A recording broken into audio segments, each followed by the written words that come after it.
तुम्हारी संतानों के रूप में मेरे निजात्मन,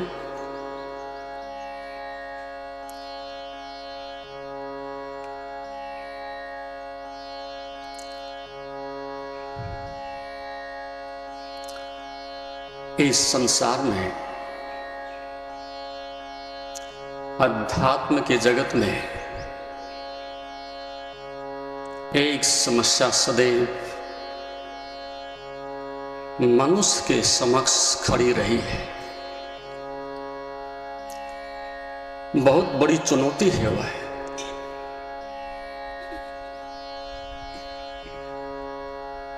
और चुनौती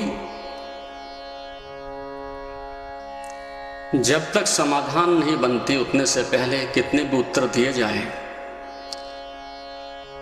उससे आपकी अज्ञान की निवृत्ति नहीं होती। इसलिए इस बात को आप हृदय से, आचरण से, अनुभव से गुजर करके ही समाधान पा सकते हैं।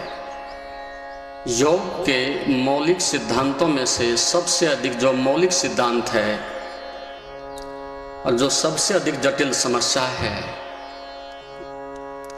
वह यह है कि अनंत जन्मों से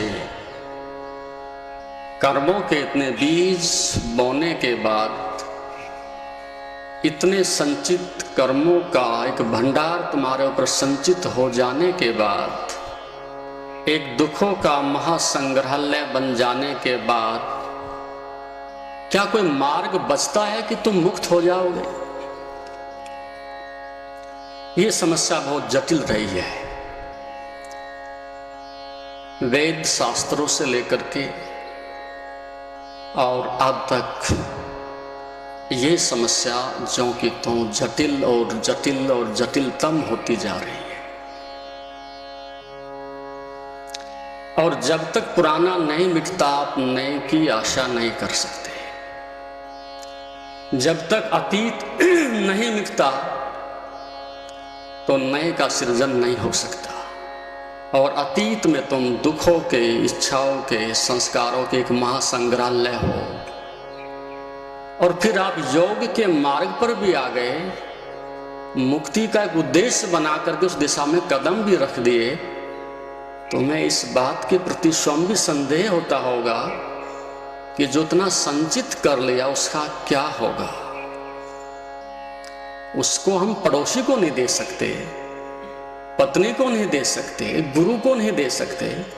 उस अपने निजी संपदा को, भंडार को, दुख को दूसरों को हम ट्रांसफर भी नहीं कर सकते।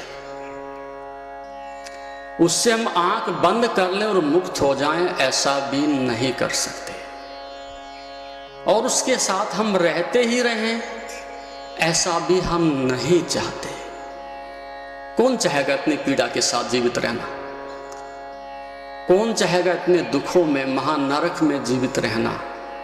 यही तो पीड़ा है। जब अंदर कोई समाधान नहीं मिलता तो व्यक्ति स्वयं के समाधान को स्थगित करके बाहर फिर कंकड़ों में, पत्थरों में, उपाधियों में, खेल खिलौनों में कुछ आशा की किरण जगाता है, कुछ तलाशता है कि शायद यहां तो नहीं मिला, बाहर ही मिल जाए। और इतनी भीड़ जा रही है तो शायद उनको मिलता होगा, इसलिए जा रहे हैं, तो हम भी उस क्यू में खड़े हो जाते हैं, हम उस लाइन के हिस्सा बन जाते हैं। तो बाहर के जगत में भीड़ को देख करके एक भ्रांति पैदा होती है और उस भ्रांति के कारण दुख और कई गुना बढ़ता है।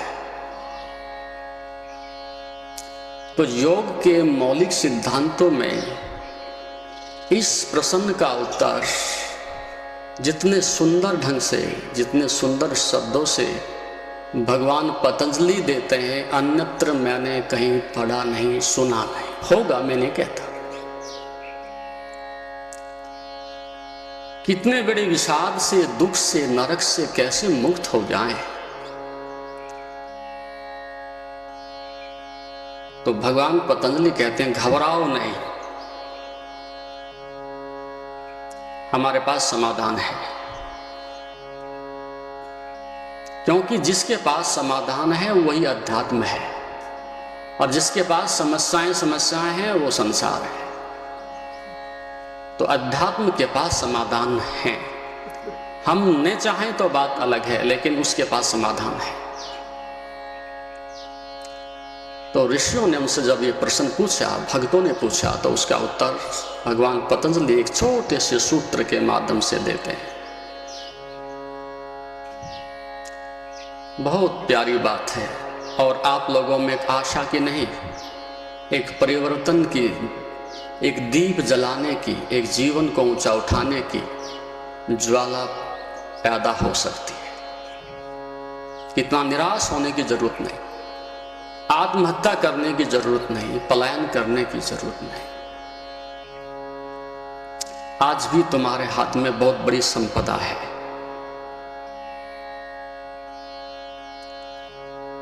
और उसके लिए सूत्र कहता है कि हेयम दुखम अनागतम।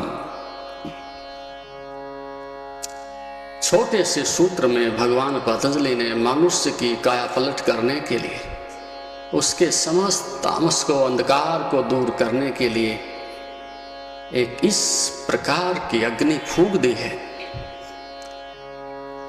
कि व्यक्ति तत्क्षण एक योद्धा की भांति खड़ा हो सकता है कि हाँ, मेरे पास संभावना है और मार्ग है, तो प्रयास क्यों नहीं करूंगा। एयम दुखम अनागतम। योग का मौलिक सिद्धांत है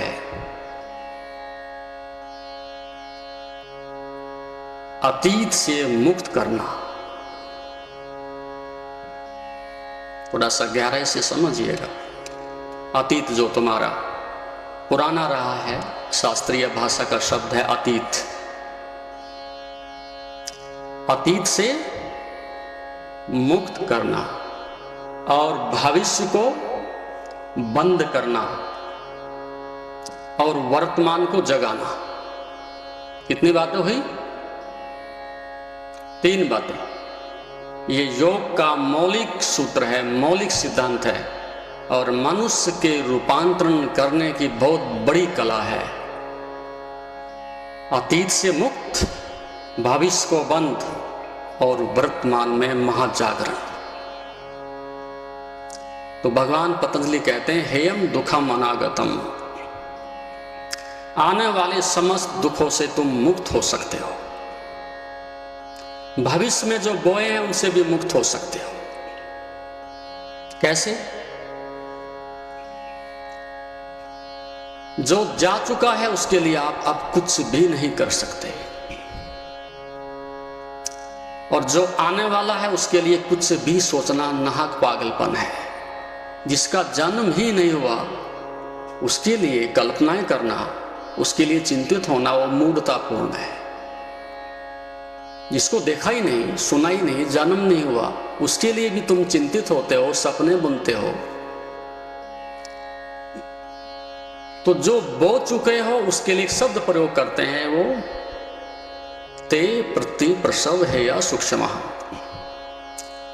जैसे मां 9 महीने गर्भ में बच्चे को रखने के बाद पुनः उसकी प्रक्रिया पूरी होने पर उसको वापस समाज को लौटा देती है। समाज ने जो उत्तरदायित्व दिया था मां को, वो 9 महीने उसको पूरा करने के बाद समाज को अर्पित कर देती है। ये बच्चे का प्रसव हुआ, और समाज ने जो तुम्हें विचारों रूपी बच्चे दिए हैं, विचारों की जो एक बहुत बड़ी श्रृंखला जो तुम्हारे अंदर डाल दी है, तो जैसे मां प्रसव करा के बच्चे को बाहर समाज को दे देती है, ऐसे ही आए हुए बाहर से विचारों को, बाहर से आए हुए दुखों को, बाहर से आए हुए इस अनियंत्रित दुख पैदा करने वाले संस्कारों को, उनका भी प्रतिप्रसव हो जाता है। जिसका आने का मार्ग है उसका जाने का भी मार्ग है। जब एक बच्चा समाज में वापस लौट करके आ सकता है, तो आए हुए संस्कार, विचार, दुख, पीड़ा, जिसके साथ तुम रहना भी नहीं चाहते हो, उनका भी प्रतिप्रसव आराम से हो जाता है।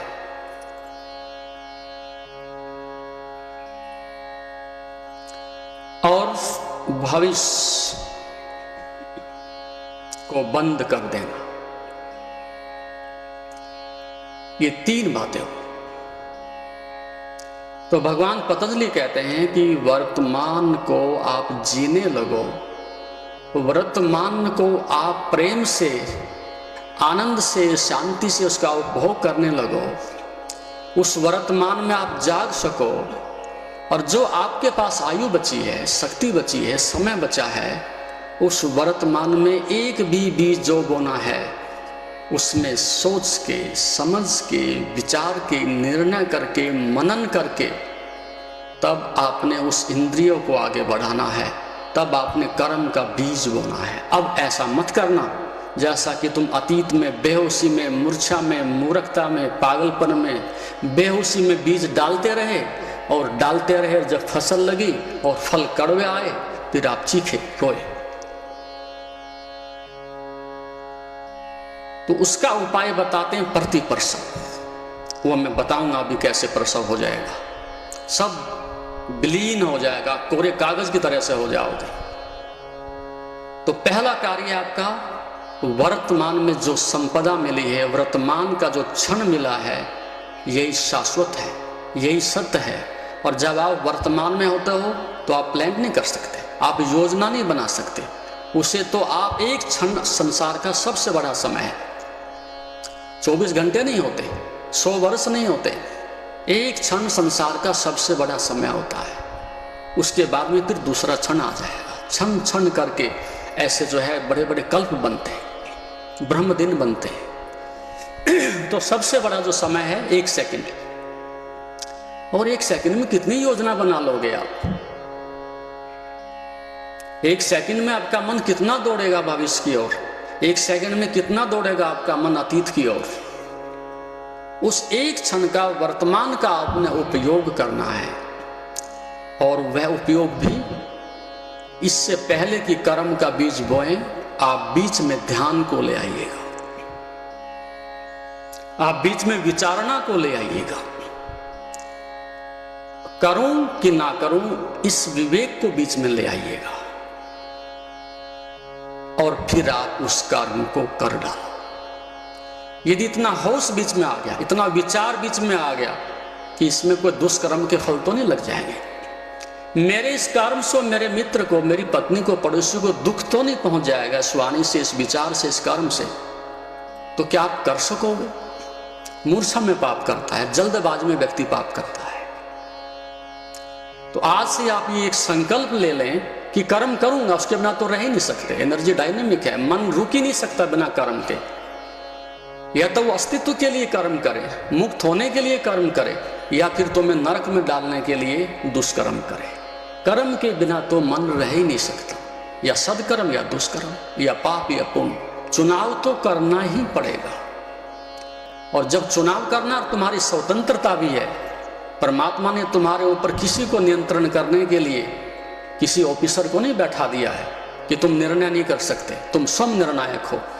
और आज तुम्हारी जिंदगी में जितने पाप और दुख हैं, उस पर तुम्हारी सबकी अपनी मोहरें लगी हुई हैं। एक छोटी सी घटना के माध्यम से बताना चाहूंगा। एक प्रसिद्ध लोहार जिसकी दूर दूर तक ख्याति थी, उसने जब भी कोई चीज बनाई, अनूठी बनाई, सदियों तक चलती थी, घिसती नहीं थी, टूटती नहीं थी। और उस राज्य में ऐसा हुआ कि अकस्मात राजा को बंदी बना लिया गया। पड़ोसी राजा ने शासन करने के लिए उसको बंदी बना लिया। उसके साथ में जो उनके मुख्य वजीर थे, मंत्री थे और विशिष्ट व्यक्ति थे उस राज्य के, उन सब को बंधक बनाया, क्योंकि एक भी छूट गया तो वो भी हमारे लिए घातक सिद्ध हो सकता है। फिर से कुछ नया खड़ा कर दे और सृजन करने लगे तो हमारे लिए बहुत कठिनाई खड़ी हो जाएगी। तो लोहार भी उस राज्य में सबसे प्रसिद्ध व्यक्तियों में से था, उसको भी उठा लिया और उन सब को उन्होंने गाड़ी में डाल करके दूर जंगल में एक ऐसी खाई में, खंदक में डाल दिया जहां से उनको कोई निकाल नहीं सकता था, देख नहीं सकता था। जब वो गाड़ी में उनको भर करके ले जा रहे थे तो वो राजा भी रो रहा है, मंत्री रो रहा है, वजीर रो रहा है, दूसरे लोग रो रहे हैं, लेकिन वो लोहार हंस रहा था। उन्होंने कहा, यार तुम मूर्ख हो गए हो, प्राण निकले जा रहे हैं, अंतिम क्षणों से गुजर रहे हैं, मृत्यु सामने खड़ी दिखाई पड़ रही है, कोई उपाय बचने का नहीं, भूखे मरेंगे, प्यासे मरेंगे, सड़ करके मरेंगे, गोली मार देते तो भी ठीक था। ये शरीर महीने में पूरा होगा, 2 महीने में होगा, नगरवासी कोई नहीं जानता, कीड़े मकोड़े खाएंगे, सड़ेंगे, हथकड़ियां तो निकलने का कोई प्रश्न ही पैदा नहीं होता। लेकिन लोहार को अपने ऊपर भरोसा था, जिंदगी भर हथकड़ियां ढाली हैं और तोड़ी हैं और बनाई हैं। और जब जंगल में ले जाकर के उनको डाल के वो सब लोग चले गए निश्चिंत होकर कि सही जगह आ गई है, यहां से कोई वापसी नहीं हो सकती। अब उनको आपस में एक दूसरे को देखने का, सोचने का, कुछ करने का अवसर मिला। तो राजा ने कहा कि भैया आप कुछ उपाय करिए। तो उसने जब हथकड़ियां देखनी आरंभ की, अकस्मात वो लोहार जोर से रोने लगा। राजा ने कहा, वजीर ने कहा, भैया अब क्या हो गया? बोला, परेशानी की बात, कठिनाई की बात यह है कि इन हथकड़ियों के ऊपर मेरी मोहर लगाई हुई है। किसी और लोहार की होती कोई कठिनाई नहीं थी, लेकिन मेरी मोहर लगी हुई है, टूट नहीं सकती। ठीक जो आपकी जिंदगी है आज जहां आप खड़े हो, उसका उत्तरदायित्व आपके ऊपर है। आप दुखी हो, गरीब हो, विद्वान हो, साधक हो, भोगी हो, योगी हो, उसका उत्तरदायित्व 100% तुम्हारे ऊपर है। और यदि आप इस उत्तरदायित्व को अपने कंधे पर लेने के लिए राजी हो जाते हो, तो भगवान पतंजलि का सूत्र काम आएगा, अन्यथा वो बेकार जाएगा। इसलिए नहीं कि सूत्र बेकार है, इसलिए कि ग्रहण करने वाला पात्र नहीं। पत्नी का दोष क्यों देखते हो? बेटे में क्यों दोष निकालते हो? नौकर पर क्यों बरसते हो? जब भी कुछ खड़ा हो तो अंदर झांक के देखो कि कहीं ना कहीं जरूर मेरी कमजोरी है, मेरी अज्ञानता है, मेरी मूढ़ता है, और मैंने बोया। और फिर तुम इनकार करते हो क्योंकि अहंकार बीच में आ जाता है। मैं बड़ा हूं इसलिए तुम जीतने चाहते हो। बड़ा होने से, पदाधिकारी होने से, धनी होने से कोई जीतता नहीं। नियति के नियम सबके लिए जैसे होते हैं। नियति किसी को क्षमा नहीं करती, लेकिन भौतिक संपदा को लेके, भौतिक संसाधनों को, भौतिक शक्तियों को लेकर के आप दूसरे के ऊपर शासन करते हो और दबा देते हो और चुप करते हो। इसलिए तर्क किसी को चुप तो कर सकता है, लेकिन हरा नहीं सकता। शक्ति है, चुप कर दीजिएगा, बंदूक की नोक पर चुप कर दीजिएगा, लेकिन अंदर तो उसकी पीड़ा रहेगी, प्रतिक्रिया रहेगी कि तुम्हारे कारण से ये हुआ है, मेरा कोई दोष नहीं। तो दोष अपने हैं, मोहरे तुमने लगाई हैं, इस जन्म में नहीं लगाई हैं, इसलिए जन्मों में लगा करके आए हो। तो भगवान पतंजलि कहते हैं, हेयम दुखम अनागतम, आने वाले सभी दुखों को समाप्त कर सकते हो। केवल वर्तमान तुम्हारे पास एक संपदा बची है, वर्तमान एक अवसर बचा है। यदि तुम उसका भी उपयोग कर लो तो अपने आप सब तिरोहित हो जाएगा। लेकिन यही तो पीड़ा है कि वर्तमान में ठहरना, वर्तमान में होना, वर्तमान में करना मन के लिए, अहंकार के लिए बहुत पीड़ादायक है। हम तो शेख चिल्ली की तरह से सपने पर सपने देखे जा रहे हैं। वो शेख चिल्ली को पढ़ते ना, मटकी फूट गई, वो दूध की मटकी फूट गई, वो मटकी तो तुम्हारी भी फूटेगी सबकी, चाहे वो 50 साल में फूटे मटकी, चाहे 100 साल में फूटे, मटकी तो सदैव फूटी है। मटकी को तो कोई मोक्ष वाला लेके गया है, जैसी थी वैसी ले गए, लेकिन बाकी की तो सबकी फूटेगी। तो शेख चिल्ली तो एक बहाना है, वो सपने सारे शेख चिल्ली के देख रहे हैं।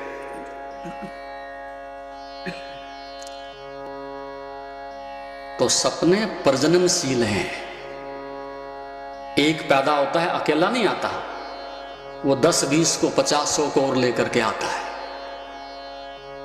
तो जो सार्थक हो वो वर्तमान में है, जो श्रेष्ठतम हो वो वर्तमान में है। बाकी तुम मन के कितने दौड़ घोड़े दौड़ाओगे, भविष्य में ये कर लेंगे, कभी ऐसा हुआ नहीं। अतीत में ऐसे थे, वो सब तुम्हारे लिए दुख और पीड़ा है, उसको याद करने जैसा भी नहीं। क्या था तुम्हारे अतीत में? अब वो सूत्र बताता हूं जिसमें तुम्हारा प्रतिप्रसव हो जाए। अतीत ऐसे गिर जाएगा जैसे कि अग्नि जल करके राख हो जाती है, हाथ डालो कुछ नहीं मिलता। इससे पहले कि तुम सत्य की साधना करो, इससे पहले कि तुम मोक्ष की योजनाएं बनाओ, उसको जरूरत नहीं। जब तक झूठ नहीं गिरता, पाखंड नहीं गिरता, संचित तुम्हारे ये संस्कार नहीं गिरते, साधना का तुम्हारे लिए कोई अर्थ नहीं। तो एक कार्य आज से करिएगा, यदि सत्य के मार्ग पर अध्यात्म की शिखर पर पहुंचना है तो 1 घंटा नियमित रूप से आप आंख बंद करके बैठ जाइएगा और पूरे अतीत के जो भी अंगार हैं तुम्हारे, उनको सारों को निखारो, तराशो उनको पत्थर की तरह से। जहां तक आपकी स्मृति याद करती है, स्मृति जाती है, 2 साल के थे, 3 के थे, 4 के थे, 5 के थे, जहां से तुम्हारी पहली स्मृति जगती हो कि उस समय मैं खेला करता था बचपन में, उस समय गालियां दिया करता था, चोरी करता था, नाराज होता था, माँ बाप के जो है वस्त्र नोच करके छीन करके बाहर फेंक देता था, जो कुछ भी प्रक्रियाएं आपकी गुजरी हैं, उन सब से एक बार आप गुजर जाइएगा। जो जो घटनाएं आपके जीवन में घटी हैं, उन सब से एक बार पास हो जाएगा, गुजर जाइएगा। और उसमें से जो मौलिक चेहरा है तुम्हारा, जो वास्तविक तुम्हारे जिंदगी के होने की जो ढंग की जो नियति है, जिसको तुमने ये कह करके अपने को ऊंचा रखा हो कि ये मैं श्रेष्ठतम था, यहाँ मैं ऊंचा झंडा रहे हमारा, यहाँ मेरा ऊंचा झंडा था मेरे हाथ में, उस तरह की कितनी घटनाएं आपकी जिंदगी में, उनको छांट करके लाइएगा। कहां थे तुम महान? कुछ कागज लेकर के, कुछ उपाधियां लेकर के दूसरे ने दी, कुछ क्षणिक सौंदर्य लेकर के, कुछ तिजोरी इकट्ठी करके, कुछ 2-4 मुकदमे जीत करके, 100-200 जमीन के मालिक बन के।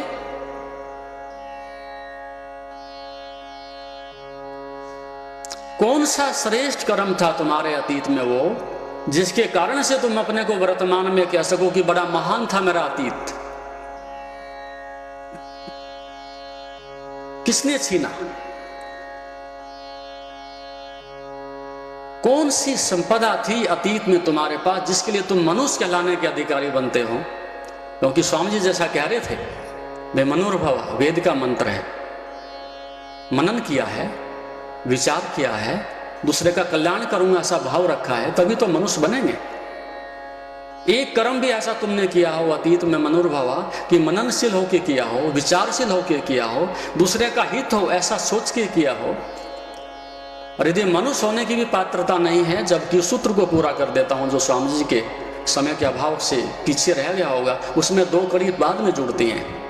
मनुष्य बनना पहली प्राथमिकता, जो मिला है उस सबको परमात्मा को वापस लौटाना दूसरी प्राथमिकता। मुमुक्षुतम, मनुष्य होना पहली प्राथमिकता, और मुमुक्षुतम, हे प्रभु आपकी कृपा, और ये सब आपकी कृपा से हो रहा है। ये देह, ये धन, ये सब इदम नामा मेरा नहीं है। इस सब को विवेक से, विचार से, चिंतन से वापस लौटाने के लिए राजी हो जाए कि मैं इतनी पीड़ा, इतना दुख, इतनी मूढ़ता कहां सिर पर उठाए फिरूंगा, तो मेरा है ही नहीं।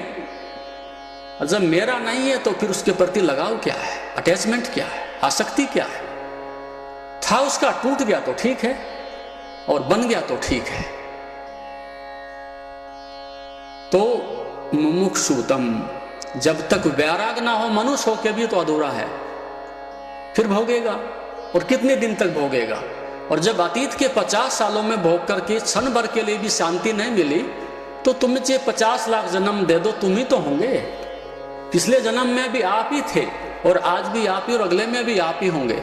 और 50 साल में क्षण भर को शांति नहीं मिली भोग भोग करके, तो इतना तो विचार, विवेक, मंद बुद्धि को भी आ जाना चाहिए कि असंभव मांग है, पूरी नहीं हो सकती।